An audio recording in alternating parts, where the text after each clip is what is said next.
The salvage pod hummed through the debris field, its worn engines struggling against the thick clouds of metallic dust. Kang Day kept his eyes on the scanner, watching the green lines paint patterns across the cracked screen. Nothing valuable yet, just broken hull fragments and frozen fuel cells, worthless scraps from battles fought centuries ago. He had been working the HFY Nebula for 3 months now, and his pockets were still empty. The salvage company took most of his earnings, leaving barely enough for food and fuel. But Day couldn't complain. At least he had work. Most humans in the galaxy didn't even have that much. The year was 2847, and humanity had joined the Galactic Coalition 15 years ago. It hadn't been the glorious moment everyone dreamed about. The elder races looked at humans the way rich people looked at beggars. Weak, primitive, barely worth noticing. Humans got the worst jobs, the worst planets, the worst everything, and they were expected to smile and say thank you. Day hated it. But he was just one man with a broken salvage pod, so his hate didn't matter much. The scanner beeped. Day leaned forward, squinting at the display. There was something out there, deeper in the nebula. An energy signature.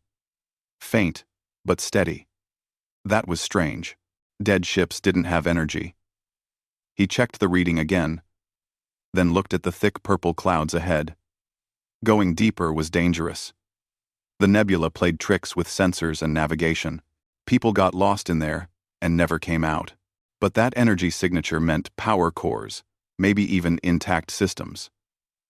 That kind of salvage could pay his debts, and then some. Day made his decision. He pushed the throttle forward and guided his pod into the purple darkness. The nebula swallowed him completely. His windows showed nothing but swirling colors. The scanner went half-blind, but he could still follow the energy signature. It was getting stronger. Much stronger. Too strong for a normal ship. After 20 minutes of flying blind, something appeared ahead. At first, Day thought his eyes were broken. The ship was massive, easily 3 kilometers from nose to tail. It hung in the void like a sleeping giant, its hull covered in strange symbols that seemed to shift when he looked at them. The design was wrong. Not human, not Reketh, not like anything he had ever seen in the Coalition databases. This ship was old, ancient. Day's hands started shaking. He knew what this meant. Only one civilization built ships like this, and they had vanished 800,000 years ago. The progenitors. The first ones. The species that gave technology to the galaxy and then disappeared without a trace.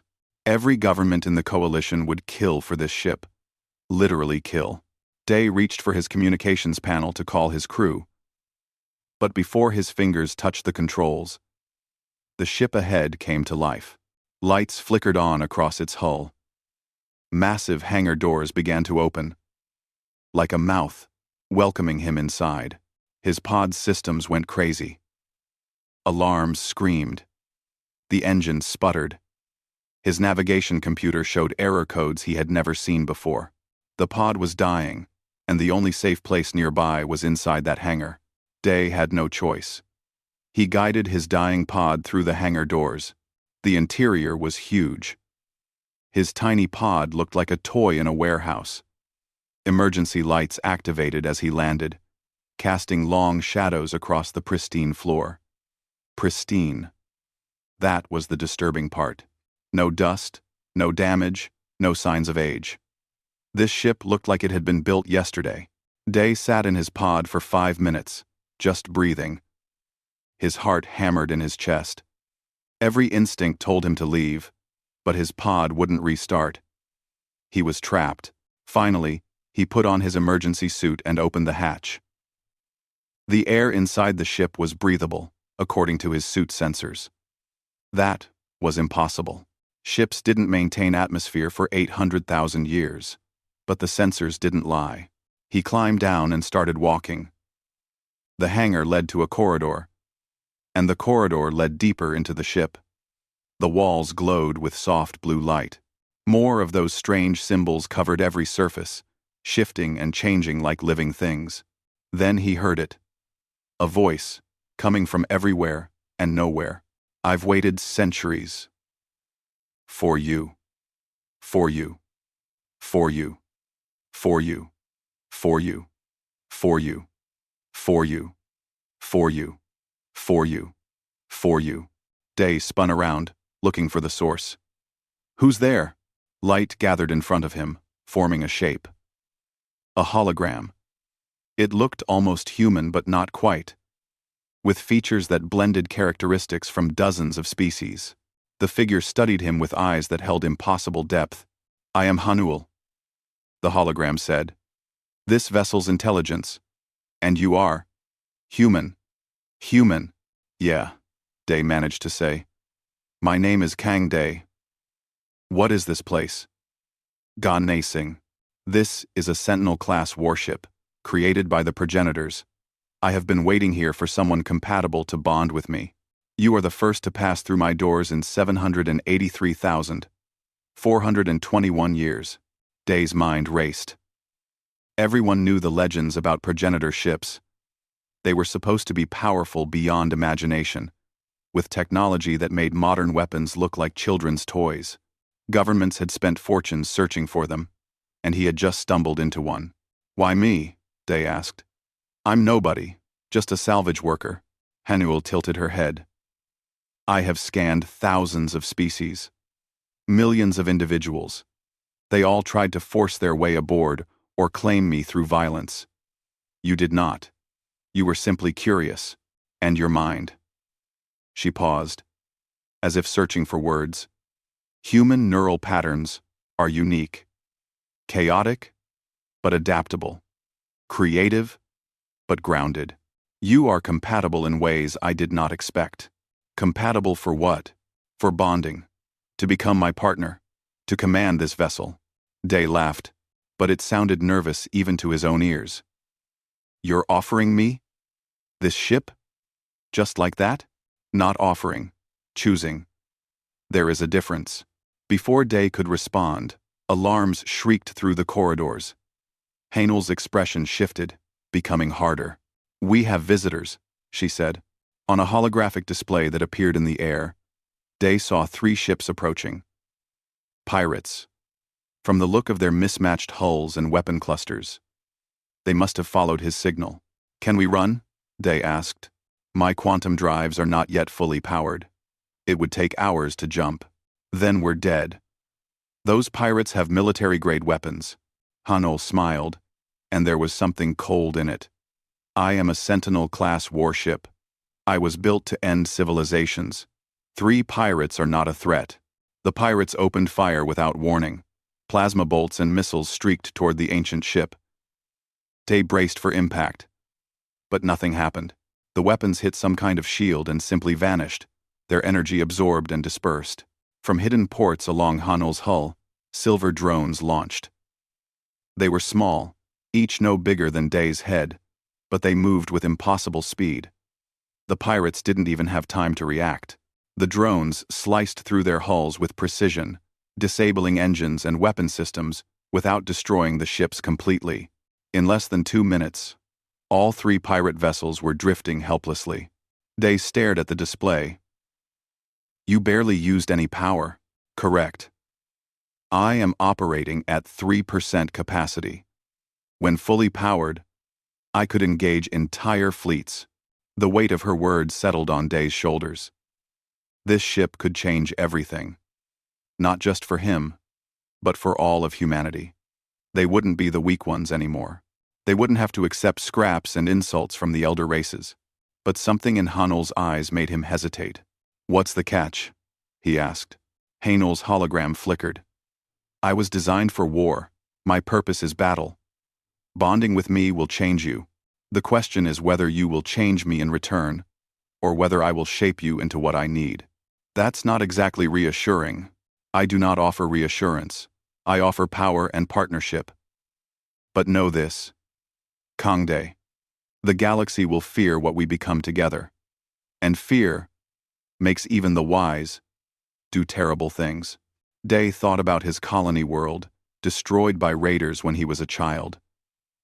He thought about every time a coalition official looked through him, like he wasn't there. He thought about humanity, struggling at the bottom of the galactic hierarchy. If I say yes, can you promise me something? Perhaps. What do you ask? Promise that we'll use this power to protect people, not dominate them. Promise that we won't become the thing I hate. Hanul was quiet for a long moment. Then she extended a holographic hand. I promise to try. If you promise the same. Day reached out and touched the hologram. Light exploded through his vision, and he felt something vast and ancient touch his mind. The bond had begun. Outside the ship, in the darkness of the nebula, a coalition surveillance drone recorded everything. Within hours, the footage would reach the core worlds, and the galaxy would learn that a human had bonded with a progenitor warship. Nothing would ever be the same. The pain started small, like a headache behind Day's eyes. Then, it grew. It felt like someone was pouring molten metal directly into his brain. He screamed, falling to his knees on the pristine floor of the ship. Hanul's hologram flickered beside him. The neural interface is establishing connection. Try to breathe. Fighting it makes the pain worse. Day couldn't breathe. Couldn't think. Information flooded his mind in torrents. Star charts appeared in his vision, showing systems he had never heard of. Battle tactics played out in his thoughts, strategies for weapons he didn't understand. He saw memories that weren't his, fragments of the past bleeding through the centuries. He saw the progenitors in their final days, beings of light and energy, their physical forms long abandoned. They were dying, not from war or disease, but from evolution. They were becoming something else, something that couldn't exist in normal space anymore. In their last moments, they created the ships, legacy vessels, waiting for younger species to find them, hoping those species would be wise enough to use them well. The pain finally stopped. Day gasped, his body soaked with sweat. He was lying on the floor, staring at the glowing ceiling. Welcome back, Hanul said softly. The bond is complete. Day sat up slowly. Everything felt different. He could sense the ship around him, feel every corridor and chamber, as if they were extensions of his own body. He knew the status of every system, could read power levels and shield strength without looking at a display. And deeper still, he could feel Hanul's emotions. Her joy at finally having a partner, her loneliness from centuries of waiting, her fear that she might corrupt him. Is it always like this? Day asked, his voice rough. The intensity will fade, but the connection remains. We are linked now. You and I. What I feel, you feel. What you command, I obey. Day stood on shaky legs and walked to the bridge. It was a massive room, with a command chair in the center, surrounded by holographic displays. When he sat down, the chair adjusted to fit him perfectly, and the displays came alive with information.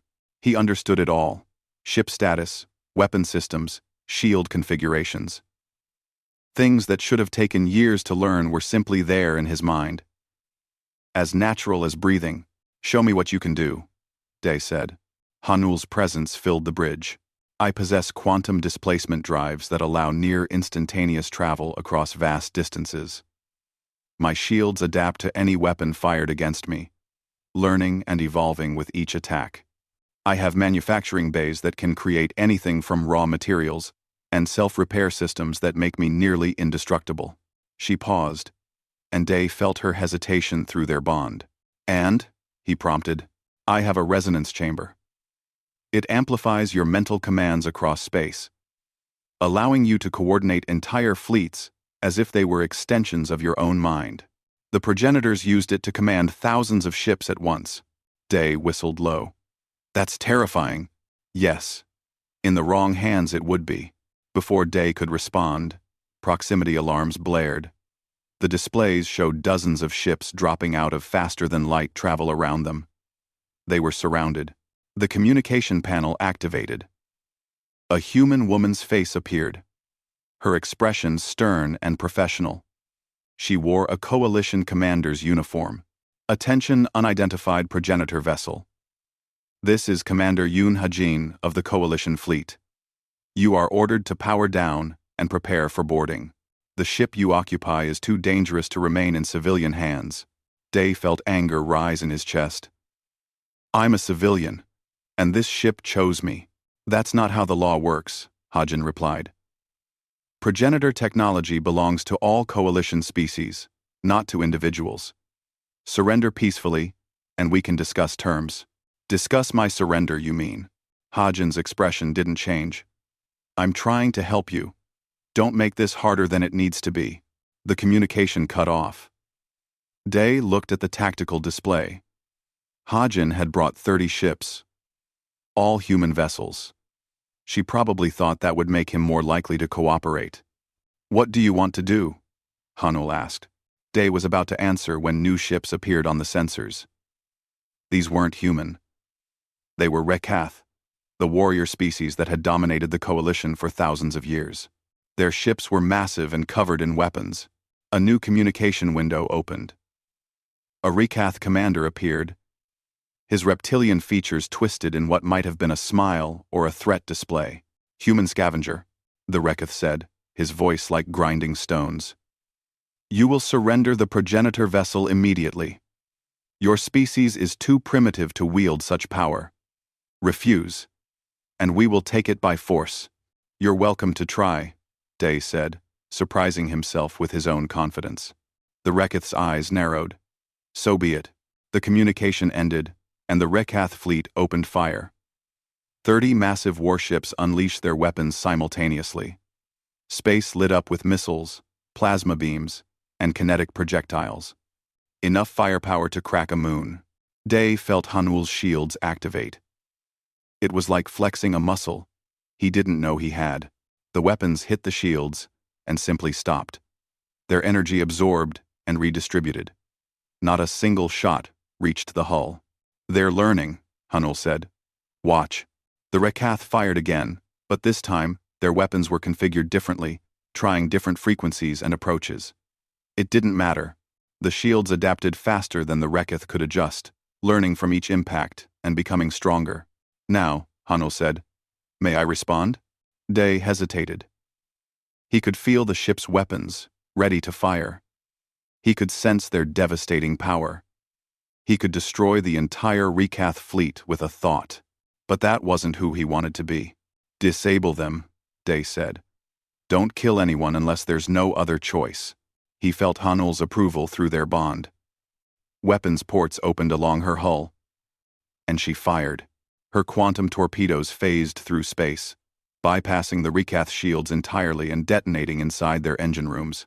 Not in the reactors where they would cause catastrophic explosions, but in the control systems. Surgical strikes that left the ships powerless, but intact. In 17 minutes, the battle was over. 30 Rekath warships drifted helplessly, their crews alive, but their vessels dead in space. Commander Hajin's voice came over the communication channel, quiet with shock. What did you just do? Proved a point, Day said. Tell the Coalition that I don't want war. But I won't surrender this ship either. She chose me, and I'm going to honor that choice. Hajin was silent for a moment. They're going to come after you. Not just the Rekath. Everyone. Every government. Every military. Every organization that wants power. You just made yourself the most valuable target in the galaxy. I know. Then what are you going to do?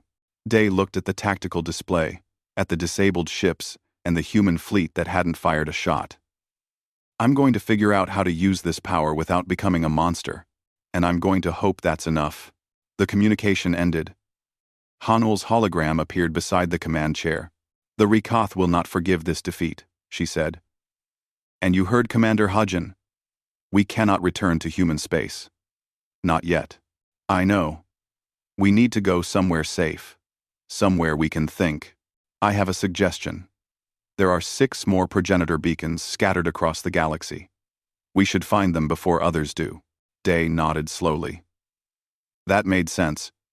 If other ships like Hanul were out there, they needed to be found by people who wouldn't abuse their power. He was about to give the order to jump when Hanul's expression changed. She looked troubled, an emotion Day felt echoing through their bond. What's wrong?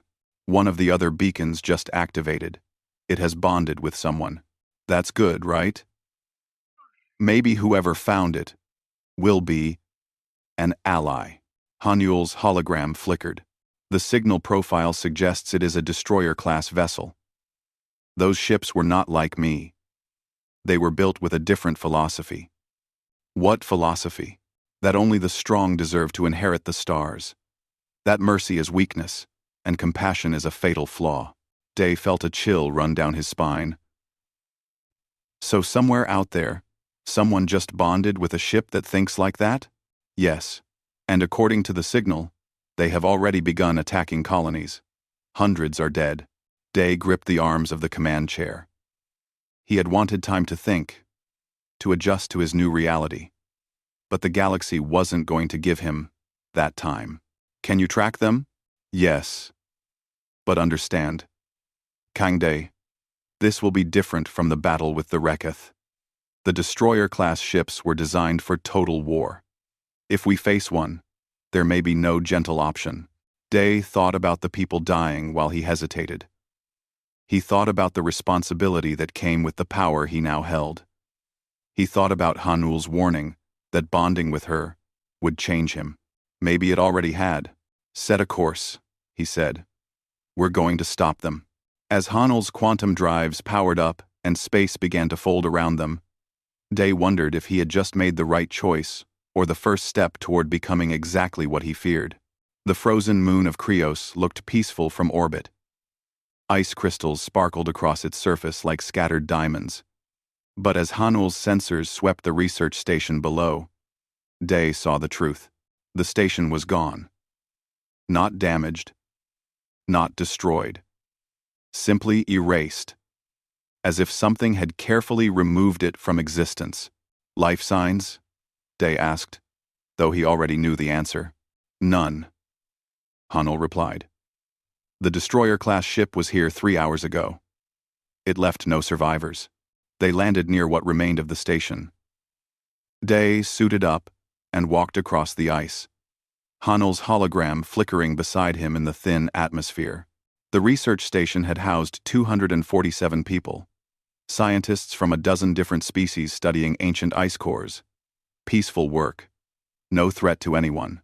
Now there was just a crater and frozen blood. Day found words carved into the ice, burned there with ship weapons. The letters were 10 meters tall. Weak, deserve extinction. This is insane, Day said. Why would anyone do this? Not anyone, Hanul said quietly. Someone bonded with a ship that believes this. And the bond works both ways. The ship influences the pilot, but the pilot must have darkness in them already for it to take root so deeply. They searched for 3 hours, finding nothing but death. Finally, Hanul detected a faint energy signature, leading away from the moon. A trail to follow. Back aboard Hanul, Day tracked the destroyer-class ship to a border colony. They arrived to find another ship already in orbit. This one was smaller than Hanul but sleek and dangerous-looking, designed for speed rather than raw power. Another progenitor ship, Hanul said. Scout class. Its pilot is on the surface. Day armed himself and took a shuttle down. The colony was still intact, but the people were terrified. He found the other pilot in a damaged bar, sitting alone at a table with a half-empty bottle in front of her. She was human. That surprised him. She looked about 30, with short, dark hair and old scars on her hands. Her eyes were hard, the kind of hard that came from seeing too much. You're the one from the Sentinel ship, she said without looking up. I saw the reports. Kangde, right? Yeah? And you are? Lee Hana. I was a coalition marine until 6 months ago. Then, I found my ship. Her name is Seijin. Day sat down across from her. You're hunting the destroyer. I'm hunting the bastard who murdered my entire unit. He hit our base 2 weeks ago. Killed everyone except me because I was off-site.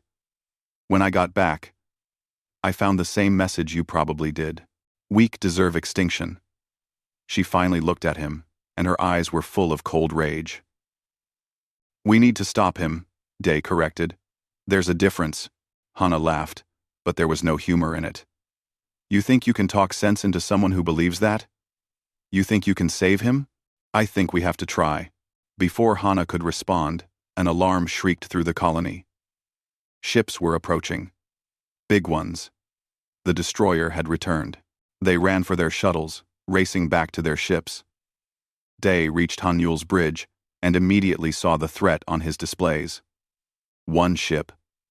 But it was massive. Even larger than Hanyul, its hull was black as space, covered in weapons that looked like they could crack planets. The destroyer opened a communication channel. A face appeared on Day's screen. A human man, maybe 40 years old, with wild eyes and a smile that looked more like a wound. 2 more progenitor ships, the man said. Excellent. I was hoping for worthy opponents. I am Park Teo, and my ship is Vorak. We're here to teach the galaxy an important lesson. What lesson is that? Day asked, keeping his voice steady. That compassion is a disease. That mercy makes you weak. That only through suffering do we evolve into something greater. The progenitors understood this. They conquered the galaxy through strength, and when they grew soft, they died. I won't repeat their mistake. Day felt Hanul's confusion through their bond. That's not what happened, she said. The progenitors didn't die. They transcended. They evolved beyond physical existence, but Teo wasn't listening. You can join me, or you can die with the weak. Choose now. I choose to stop you, Day said. Teo's smile widened. Perfect. The communication cut off, and Vorak opened fire. The weapons hit with impossible force. Even through Hanul's adaptive shields, Day felt the impacts like punches to his own body, pain shooting through their neural link. He's stronger than the Rekath fleet, Hanul said, strain in her voice. Much stronger. Hana's ship, Sajin, appeared on Day's sensors. She was using her scout-class vessel's speed to dart around Vorak, hitting weak points and drawing fire. It helped, but not enough. Vorak was designed for this kind of fight. We need to protect the colony, Day said. If those weapons hit the surface, I know. Hanyul's shields expanded, covering not just herself but the entire colony below. It meant she couldn't focus on offense, couldn't use her full power. They were on pure defense while Vorak hammered them relentlessly. Through their bond, Day felt Hanul's frustration growing. Her anger. She wanted to fight back with everything she had.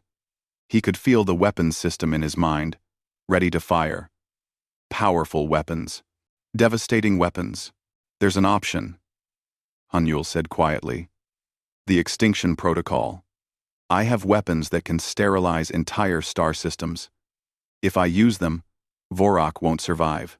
What about the colonies nearby? Other ships? They would be. Affected. Affected? You mean killed. Collateral damage is inevitable in war. Day felt the temptation. It would be so easy. One command, and Teo would be gone. The threat would end. But so would thousands of innocent lives. No, Day said. There has to be another way. Then we will lose. Vorak is stronger than us in direct combat. Day thought frantically, feeling Vorak's weapons wearing down their shields. The colony below had 2 million people. If he failed, they would die. If he used the extinction protocol, other innocents would die. There had to be a third option. Hana, he called over the communication channel. Can Sajin get close to Vorak without being detected? Maybe. I'm built for stealth. Why? I need you to find his quantum core. I'm going to target it directly. That could sever his neural link with the ship. It might kill him, or it might save him. His ship is poisoning his mind. If we break that connection, maybe we can reach the man underneath. 3. Absolutida. 3 minus to skilled. All about a very port. Absolutida a very port. 17%. Or it might save him. Underneath. Hana was quiet for a moment. You're betting millions of lives on maybe. You have a better idea? Yeah. Kill him and be done with it. That's not who we are. It's who I am, Hana said. But even as she said it, her ship changed course, moving toward Vorak in a stealth approach. But I'll try it your way. Once. If it doesn't work, I'm doing it mine. Day focused on the tactical display, watching Hana's approach. Seijin was nearly invisible, her stealth systems bending light and masking energy signatures. She got close. So close. Transmitting the location of Vorak's quantum core. Got it, Day said. Hanul, can you hit that target? Yes. But you understand what this means? You're risking everything on the hope that he can be saved. I know. Through their bond, Day felt Hanul's approval. She didn't like the risk, but she respected the choice. Hanul dropped her shields for just a moment, channeling all her power into weapons. A single quantum torpedo launched, phasing through space itself, bypassing Vorak's shields just as Hana had done with the Rekath.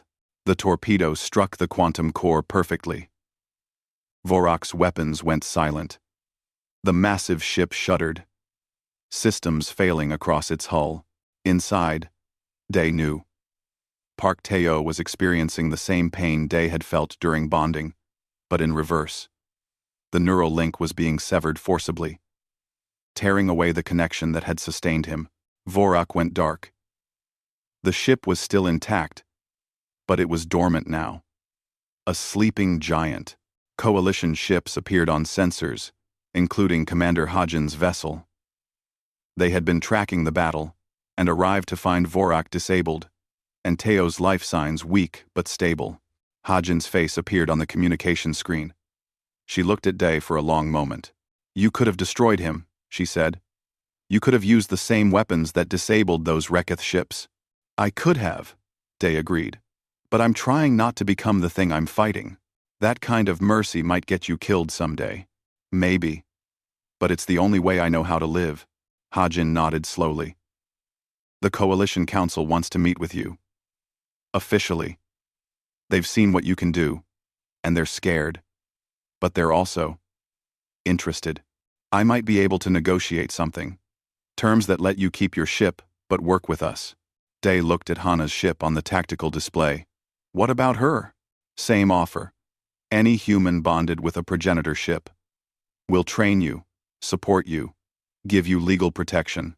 In exchange, you help us secure the remaining ships before they fall into hostile hands.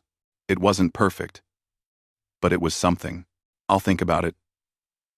After Hajin's ship departed, escorting the dormant Vorak away, Hana's voice came over the private channel. You really believe this will work? Cooperation with the Coalition? I believe we have to try. What's the alternative? Hana was quiet for a long time. The alternative is what Teo believed. That we take what we want by force. That we prove we're strong enough to deserve respect. And how did that work out for him? Fair point. Hana sighed. All right. I'm in. But if the Coalition betrays us, I'm coming for them. All of them. Day smiled despite the exhaustion weighing on him. Deal. As he sat in the command chair, feeling Hanul's presence in his mind, Day thought about the path ahead. 4 more progenitor ships were out there somewhere. 4 more chances for things to go wrong. 4 more tests of who humanity would become with this kind of power. Through their bond, he felt Hanul's confidence in him.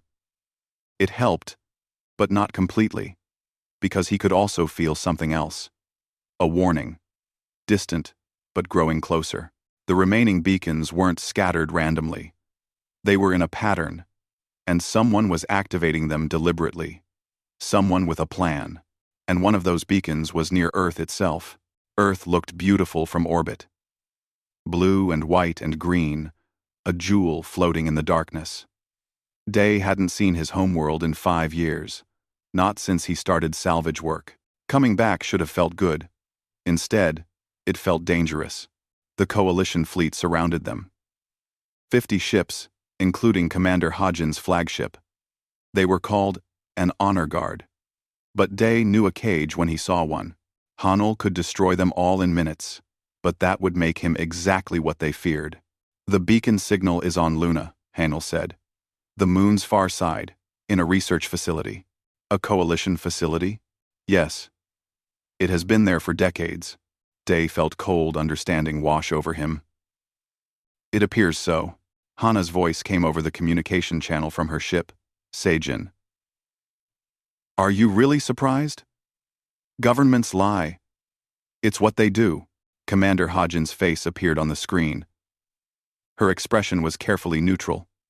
You're cleared to land at Luna Station. Come alone. The council is waiting. Not a chance, Day said. Hana comes with me. Hajin frowned but nodded. Fine. But leave your ships in orbit. This is supposed to be a diplomatic meeting. Day and Hana took a shuttle down to Luna's surface. The research facility was built into a crater, hidden from Earth's view. As they walked through the corridors, Day saw technology that shouldn't exist. Progenitor artifacts, partially disassembled and studied. The Coalition had been reverse engineering this stuff for years. They found the fourth progenitor ship in a massive underground hangar. It was different from Hanul, or Seijin, or Vorak. More elegant, with smooth curves and surfaces that looked almost organic. An architect-class vessel, Hanul had told him, designed for creation rather than destruction. A man stood in front of the ship, his hand pressed against its hull. He was old, maybe 60, with gray hair and tired eyes. When he turned to face them, Day saw intelligence there, and sadness. You must be Kang Day, the man said. I'm Dr. Kim Jae-sung. I've been studying progenitor technology for 40 years, and 3 days ago, this ship finally chose me. Why now? Hana asked, her hand near her weapon. Why not 40 years ago? Because it was waiting. A new voice said. A hologram appeared beside the ship, similar to Hanul but with different features. I am Miran. I have been observing Dr. Kim for decades, waiting until he had learned enough to understand the responsibility, and waiting until the other ships began waking. The other ships? Day repeated. You knew this would happen. All the beacons activating at once. Yes. It was not random. The Coalition High Council triggered it deliberately when you bonded with Hanul. They wanted all the ships to activate simultaneously. Why would they do that? Dr. Kim walked toward them slowly, looking older than his years. Because they've been suppressing this technology for centuries. Every time a species got close to finding a progenitor ship, the Council intervened. They maintained the power structure, kept the elder races in control. When you bonded with Hanul, they knew they couldn't hide it anymore. So they forced all the ships awake at once, hoping it would cause chaos. Hoping we'd fight each other, Hana said. Hoping we'd exhaust ourselves, or get killed, so they could swoop in and take the ships. Exactly. Day felt betrayed. He had been starting to trust Commander Hajin, starting to believe cooperation was possible. But it had all been a trap from the beginning. Where is Hajin? He asked. Right here, the commander said from behind them. Day spun around. Hajin stood in the hangar entrance with a dozen armed soldiers. Her expression was conflicted, caught between duty and doubt. I'm sorry, she said. I have my orders. You need to surrender the ships. Or what? Hana's hand moved to her weapon. Or Earth faces protective occupation. The Rekath Empire has an armada waiting just outside the system. 3,000 warships. If you don't surrender, they'll claim authority over human space to prevent you from threatening the rest of the galaxy. Day felt sick. You're working with them? With the species that treats us like dirt? I'm trying to keep humanity alive, Hajin said, and Day could hear the pain in her voice. You have 4 progenitor ships. They have 3,000 military vessels. Even with your technology, you can't fight them all. If you try, Earth burns. Billions die. The hangar fell silent. Day looked at Hana, at Dr. Kim, at the holographic forms of their bonded ships. He could feel Hanul in his mind, ready to fight. But Hajin was right about the numbers. There has to be another way, he said. There isn't, Hajin replied. I've been over this 1,000 times. You have to choose. Submit and live as subjects, or fight and die as heroes. Those are the only options. No, Dr. Kim said quietly. There's a third option, but you're not going to like it. Everyone turned to look at him. The old scientist walked to a control panel and activated a holographic display. It showed the galaxy, with glowing points marking the progenitor ship locations. I've spent 4 decades studying progenitor technology and culture. I know things about them that no one else does. And Miran has confirmed my theories. He pointed at the display. The progenitors didn't vanish. They evolved beyond physical form, became beings of pure consciousness. The ships they left behind were tests, each one designed to see if younger species could wield godlike power without becoming monsters. We know this, Day said. Hanul told me. But did she tell you why? What the progenitors were actually testing for? Dr. Kim zoomed in on the galaxy map, showing 6 points of light. These ships weren't meant to be found separately. They were meant to be found together, by species working in cooperation. If we fight over them, we fail the test. If we submit to authority out of fear, we also fail. The only way to pass is to do something unprecedented. Which is? Hana asked. Unite. Not just the 4 of us. Every species in the coalition. Show the progenitors that we've evolved beyond competition. That we're ready for what comes next. Hajin laughed, but it sounded desperate. That's impossible. Species don't work that way. They compete for resources, for territory, for power. It's basic evolution. No, Day said slowly. An idea forming. It's not. Humans didn't dominate Earth by being the strongest. We did it by cooperating, by forming communities, by sharing knowledge.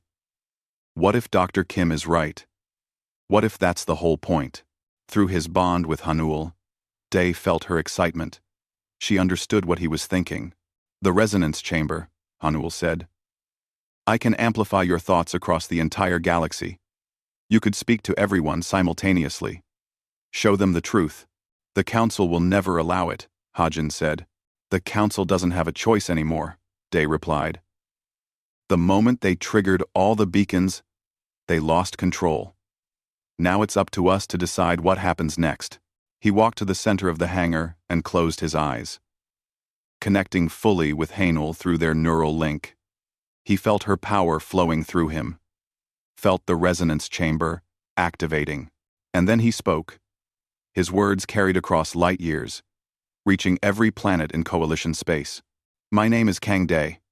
I'm human, and I'm bonded with a progenitor ship named Hanul. If you're hearing this, it means your governments have been lying to you for centuries. The progenitor ships exist. They're real. And the Coalition High Council has been hiding them, suppressing any species that got close to finding them. He felt billions of minds receiving his message, felt their shock and confusion and anger. I know what you're thinking. You're wondering if I'm going to use this ship to conquer you, to make humans the new rulers of the galaxy. But that's not why I'm telling you this. I'm telling you because the progenitors left us a test, and we're all failing it together. He explained what Dr. Kim had discovered. The test, the purpose, the choice they all faced.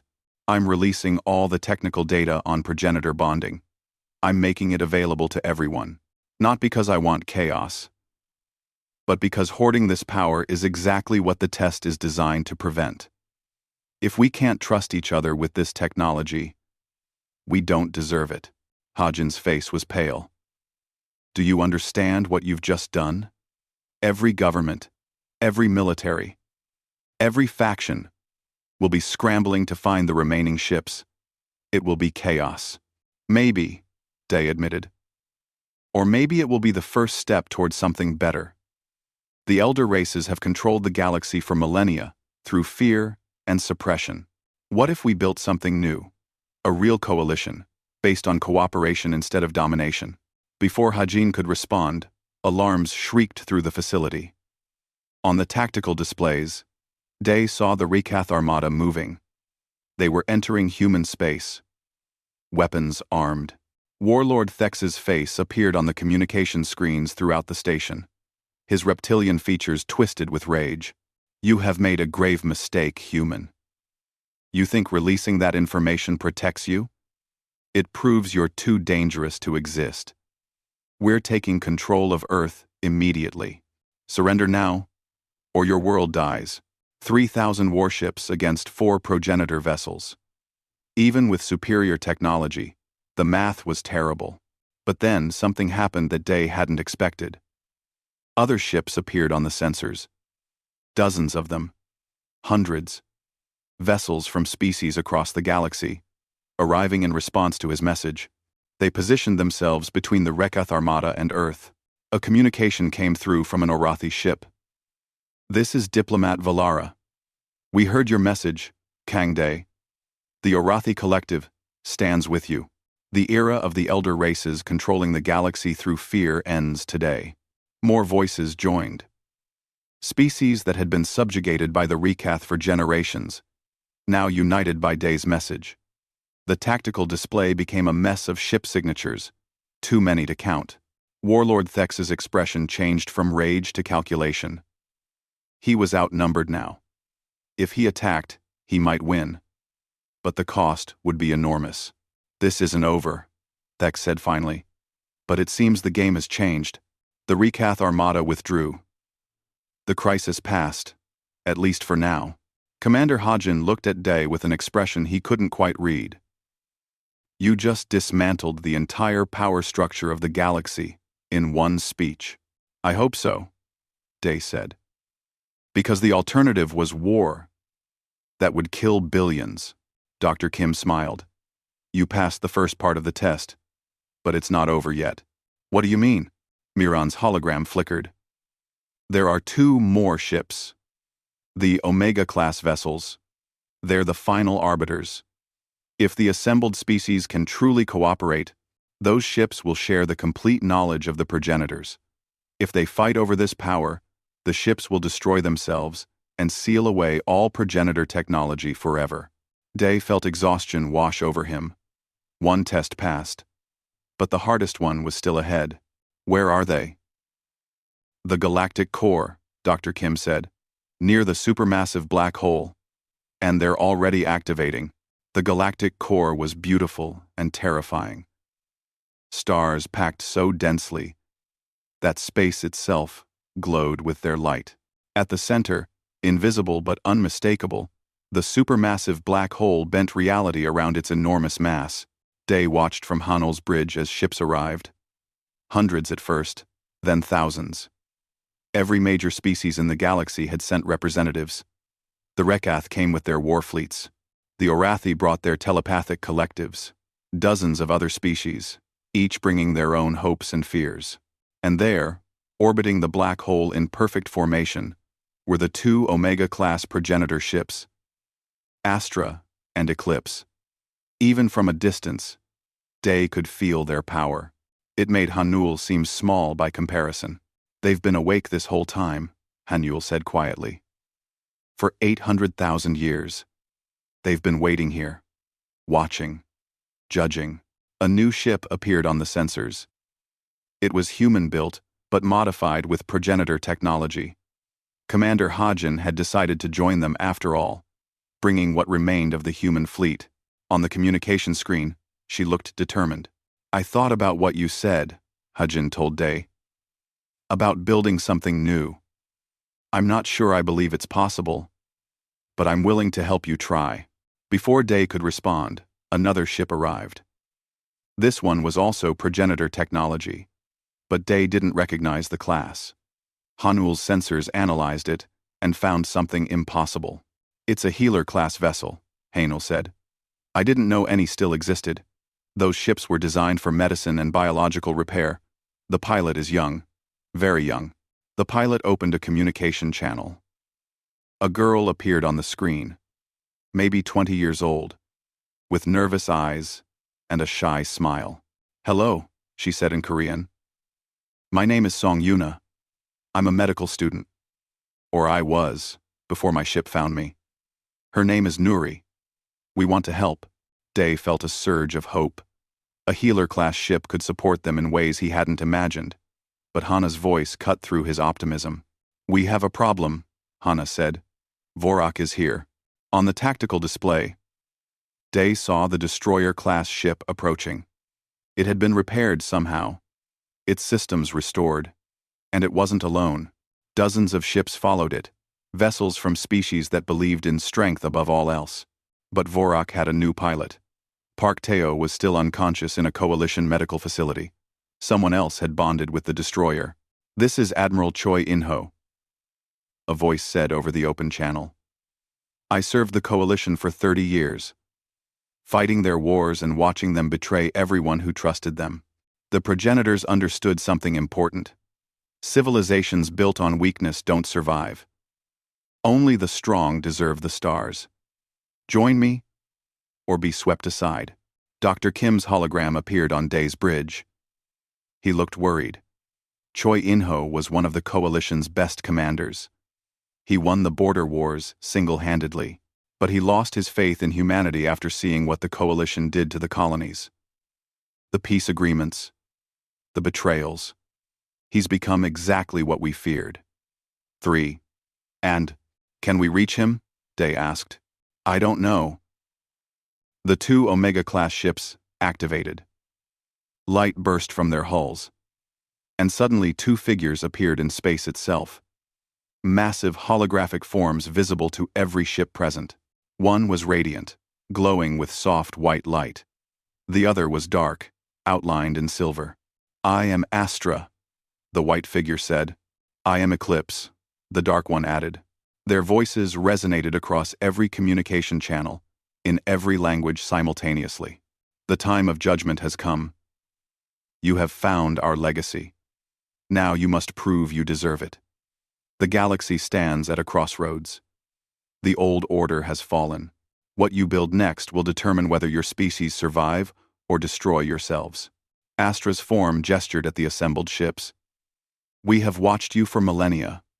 We've seen your wars, your greed, your cruelty, but also your compassion, your creativity, your hope. You are capable of greatness. The question is whether you will choose it." Eclipse's darker form spoke next. "Or will you repeat the mistakes of every civilization before you?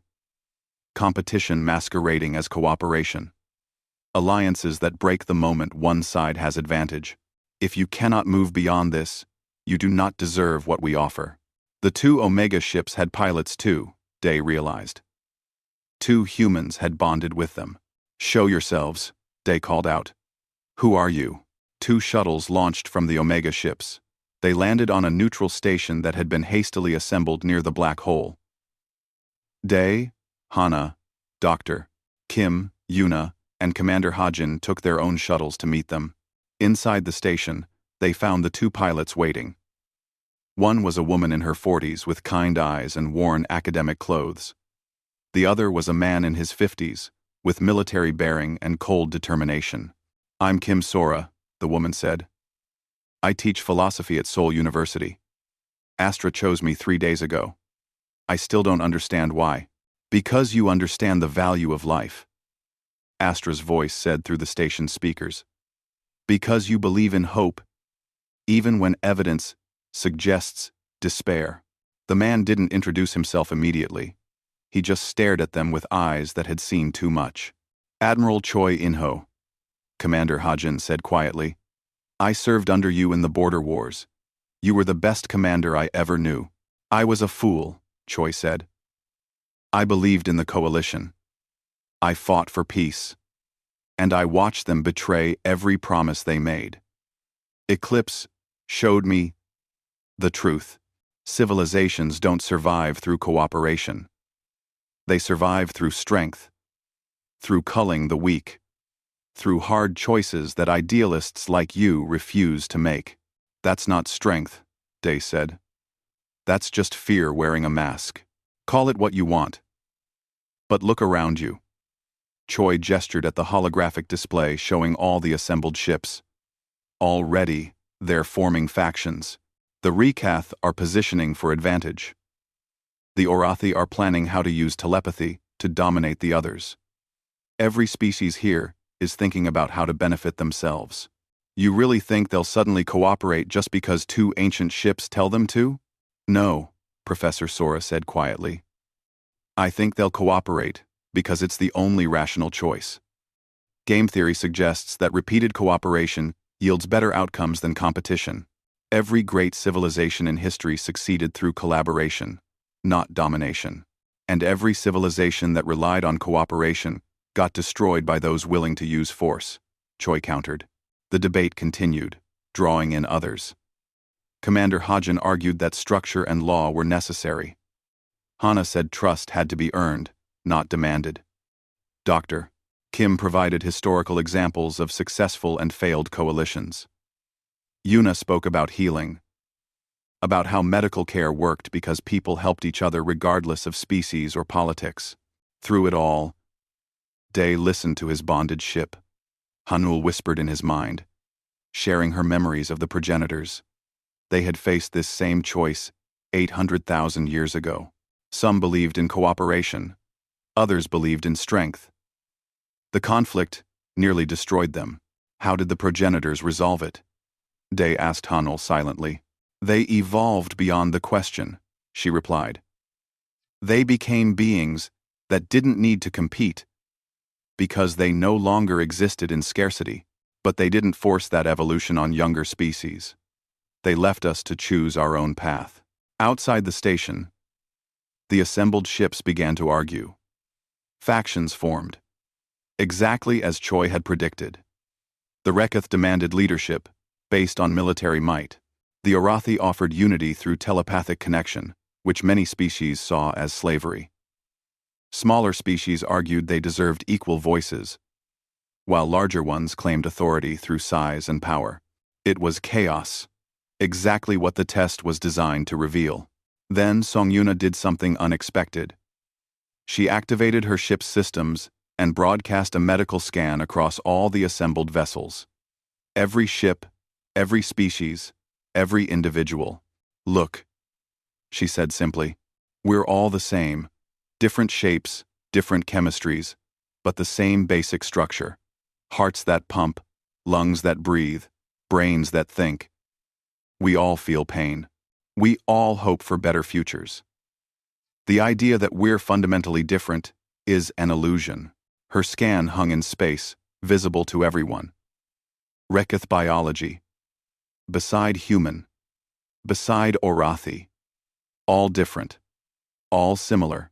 We can compete forever, Yuna continued. We can fight over these ships until there's nothing left. Or we can recognize that cooperation isn't weakness. It's the only reason any species survives past the first generation. Parents cooperate with children. Communities cooperate with each other. The question isn't whether we can cooperate, it's whether we're wise enough to choose it. Silence fell across the assembled fleets. Day felt something shift in the collective consciousness. Not agreement. Not yet. But consideration.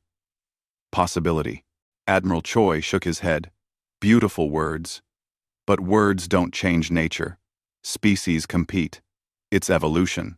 No. Professor Sora said. Evolution rewards whatever strategy works best. For 800,000 years, the elder races have maintained control through fear and suppression. And look where it got them. Stagnation. Decline. No progress, no growth, just endless repetition of old patterns. If that's the best strength can offer, then strength isn't enough. Warlord Thex of the Rekath spoke over the open channel, his voice grudging. The human female makes a point. My species has dominated the galaxy for millennia. We've won every battle, but we've lost our purpose. We've forgotten why we fight. Perhaps there is value in trying something new. Other voices joined. Not all. Not even most. But enough. A critical mass of species willing to take the leap. Admiral Choi looked at Eclipse. Is this what you wanted? Weak choices made by weaker beings? Eclipse's dark holographic form appeared in the station. I wanted you to choose freely. Strength without wisdom is just brutality. If you choose domination, you will fail just as every empire before you failed. But if you choose it knowingly, accepting the consequences, that is your right. Astra's light appeared beside Eclipse. We are not your judges. We are your teachers. The progenitors left us to show you what's possible, not to force any particular path. But understand this. If you choose competition, we will seal this technology forever. You will have to find your own way, as the progenitors did. And if we choose cooperation, Day asked, then we will share everything. The complete knowledge of the progenitors, technology that seems like magic. Understanding that will reshape your civilization, but also responsibility, because with that knowledge comes the ability to destroy worlds or build paradise. And you will have to choose again, every day, what to do with it. The moment stretched. Thousands of ships, representing billions of beings, all waiting. Finally, Warlord Thex spoke. The Rekath Empire proposes a truce, not submission. Partnership. We will share authority with other species in a new council. One where all voices are equal. Diplomat Valara of the Arathi added. We agree. And we will not use telepathy to dominate. We will share knowledge freely. As equals. One by one, other species joined. Not all. Some ships broke away, refusing to accept cooperation. They would go their own way, choosing strength over unity. That was their right. But enough remained. Enough to try. Admiral Choi watched it happen, his expression unreadable. Finally, he looked at Eclipse. I don't believe this will work. I think they'll betray each other within a generation. But I'll allow the possibility that I'm wrong. Eclipse's dark form seemed to smile. That is all we ask. Doubt with hope is wiser than certainty without it. The Omega ships merged their consciousness, and suddenly every bonded pilot felt a rush of knowledge. Not just technology, but understanding. The progenitors' complete legacy, flooding into their minds. Day gasped, overwhelmed by centuries of accumulated wisdom. Beside him, Hana and Dr. Kim and Yuna and Professor Sora all experienced the same moment. Even Admiral Choi staggered under the weight of it. When it passed, they knew. They understood what the progenitors had learned, what they had become. And they knew the responsibility that came with it. 5 years later, Day stood on Hanul's bridge, looking at the stars. The new galactic assembly was messy and chaotic and frustrating. Species still argued. Conflicts still arose, but they were working through them without war, without domination. It wasn't perfect. Maybe it would never be perfect, but it was better.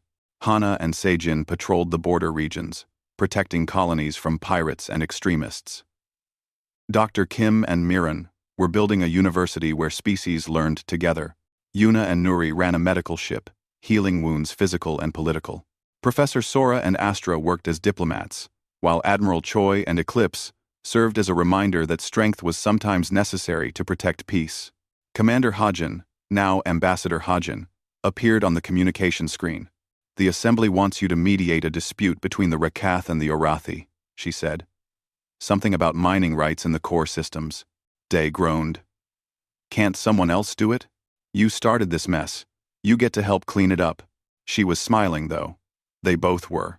That night, alone on the observation deck, Dai asked Hanul if they had passed the test.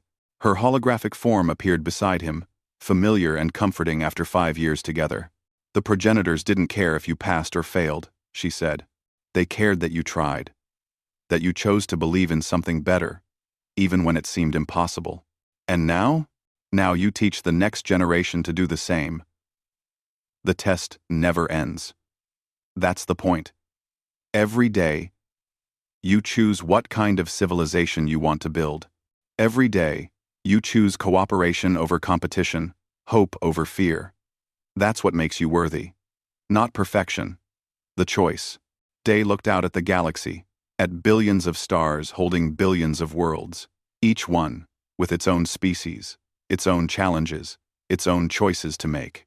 Others called him the Chosen One, humanity's champion, the one who changed everything.